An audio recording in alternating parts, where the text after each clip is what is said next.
Live session में आपका स्वागत है। मैं हूं प्रवीण तिवारी और आज हम बात करने वाले हैं इस किताब की, वो किताब जो एक बड़े कद्दावर नेता को पार्टी से बाहर का रास्ता दिखा सकती है।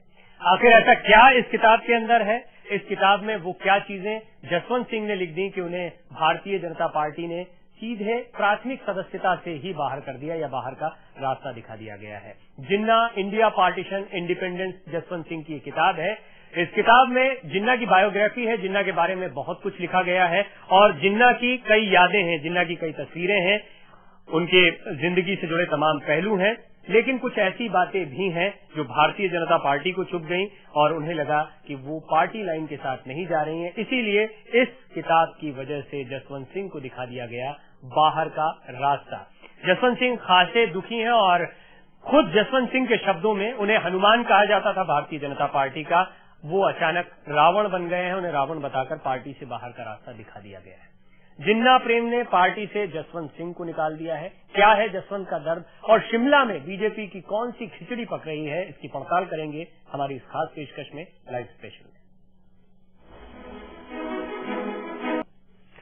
इस पूरे मसले पर बातचीत करने के लिए खास मेहमान मेरे साथ जुड़ रहे हैं। मेरे साथ बीजेपी के वरिष्ठ नेता और प्रवक्ता प्रकाश जावड़ेकर साहब जुड़ रहे हैं। जावड़ेकर साहब, बहुत स्वागत है आपका लाइव इंडिया पर। सबसे पहला सवाल आपसे यही कि क्या आज बीजेपी के लिए बहुत दुखद दिन है और एक बड़ा झटका? नहीं, ये कभी कभी राजनीति में ऐसे अप्रिय निर्णय करने पड़ते हैं। कोई भी नेता जो हमारे साथ 30 साल रहा है, उनको निकालने में किसी को आनंद नहीं आता। लेकिन आखिर पार्टी विचारधारा है, पार्टी एक आंदोलन है, पार्टी कुछ आदर्शों को लेकर चल रही है और पार्टी अनुशासन से चलती है। और इसकी जब सीमाएं कोई लांघते हैं तो इस तरह की कार्रवाई होती है। और मुझे लगता है ये सबके लिए संदेश है कि पार्टी में अनुशासन सर्वोपरि है और पार्टी के विचार और आइडियोलॉजी के साथ कोई खिलवाड़ न करे। जी प्रकाश जावड़ेकर साहब, मैं इस पर बातचीत करूंगा आपसे कि ये अनुशासनहीनता थी और ये कार्रवाई क्यों की गई। लेकिन पार्टी कमजोर हुई है, पार्टी को झटका लगा, ये मानते हैं आप? नहीं, बिल्कुल नहीं। पार्टी सशक्त होकर उभरेगी क्योंकि पार्टी में आज इन लोगों को लग रहा था कुछ दिनों से कि पार्टी कुछ निर्णय करने की क्षमता खोई है क्या पार्टी ने। आज लोगों को लगा कि यस, पार्टी की निर्णय करने की क्षमता है और इतने सीनियर नेता को भी अगर हम कार्रवाई कर सकते हैं तो मुझे लगता है इसका संदेश सब जगह जाएगा। और जो एक अनिर्णय की अवस्था में जो एक अनुशासनहीनता बढ़ रही थी या जिस तरह के जगह जगह दिखाई दे रही थी बातें जो पार्टी संगठन के लिए ठीक नहीं थी, मुझे लगता है सबको ये काफी इशारा मिल गया है। जी, इस वक्त मेरे हाथ में एक किताब मौजूद है और कल से ये किताब मेरे पास मौजूद है। मैंने कोशिश की है लेकिन तकरीबन 650 पेजेस की ये किताब है, कुछ 630 पेजेस की ये किताब है। इसको पढ़ पाना इतना आसान नहीं है जल्दी में। जसवंत सिंह का ये भी कहना है कि इस किताब को बिना पढ़े ये फैसला लिया गया है, कम से कम किताब को पढ़ तो लिया जाता। क्या आप लोगों ने इस किताब को पढ़ा है या इस किताब के खास अंशों को कम से कम ध्यान दिया है? ऐसा है, हमारे कुछ नेताओं ने जरूर इसको पूरा पढ़ा है। सबको पढ़ने की जरूरत नहीं है, हम लोगों के सवालों पर लड़ रहे हैं। अभी महंगाई के खिलाफ देश भर में परसों हमने प्रदर्शन किया। कल मैं मणिपुर में था। मणिपुर में जिस तरह से सरकार का तंत्र समाप्त हो चुका है और पुलिस दिन दहाड़े फेक एनकाउंटर कर रहे हैं, उसके खिलाफ एक जन आंदोलन चला है, उसमें हम शामिल होने के लिए गए थे। तो इस तरह से जनता के सवालों से हम जुड़े हैं। उन्होंने खुद इंटरव्यू देकर जो कहा है, जो बात सामने आई, तो मुख्य दो बातें हैं।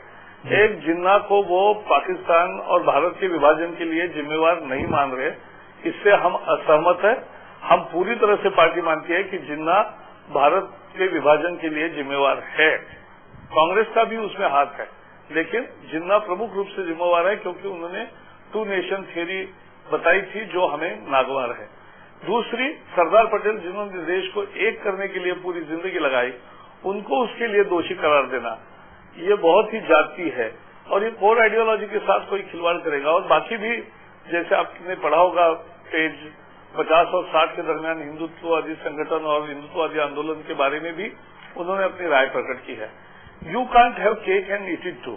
आपको नेता है और फिर बाहर जाके पार्टी के फोरम के कुछ भी बोलने के लिए आजाद है और पार्टी के फोरम में हमारे यहाँ बहुत अच्छी चर्चाएं होती है, एकदम सिद्धांतों को भी चैलेंज करने वाले लोग होते हैं और इसको कोई बुरा नहीं मानता।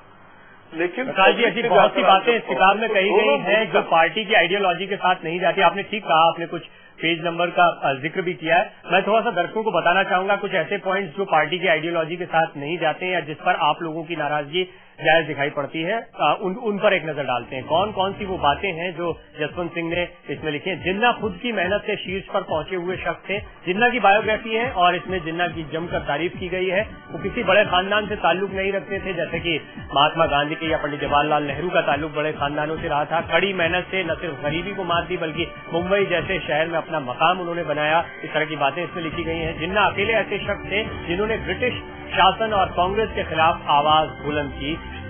जिन्ना को 1947 में विभाजन का विलेन के तौर पर देखा जाता है, लेकिन इतिहास के इस तथ्य को सही करने की जरूरत है। जैसा प्रकाश जी भी कह रहे हैं कि ये आपत्तिजनक है, इस बात से आपत्ति है भारतीय जनता पार्टी की। महात्मा गांधी ने खुद उनके बारे में कहा था कि जिन्ना महान भारतीय है। महात्मा गांधी का कोट भी बाकायदा इस किताब में जसवंत सिंह ने दिया है और उनका कहना था कि भारतीयों को मोहम्मद अली जिन्ना को भी एक महान भारतीय के तौर पर देखना चाहिए, जैसा महात्मा गांधी का कहना था। और उन्हें विलेन के तौर पर क्यों देखा जाता है?